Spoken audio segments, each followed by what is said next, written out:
هذه من أعظم بلاد المسلمين حرية التي نعيش فيها.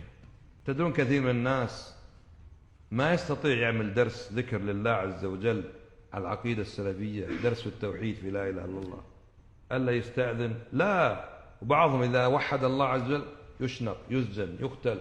ليش توحد الله عز وجل؟ لماذا تتكلم بالتوحيد؟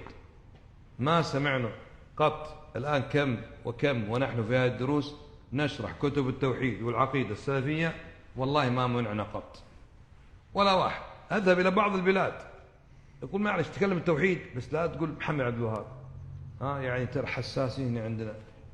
احنا نقول محمد عبد الوهاب، كتاب التوحيد الذي هو حق الله على العبيد لشيخ الإسلام المجدد محمد ابن عبد الوهاب، وندرس ونعيد ونكرر والشروحات، ولا حد يمنعك. ما حد يمنعك. الحمد لله لئن شكرتم لازيدنكم. ما في حرية. ايش الحرية؟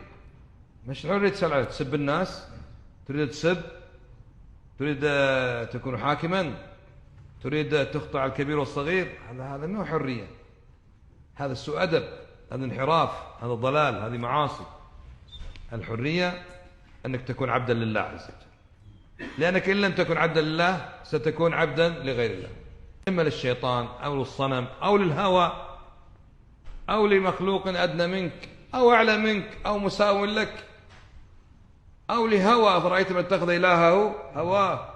لكن الحرية أن تكون عبدا لله عز وجل. واضح؟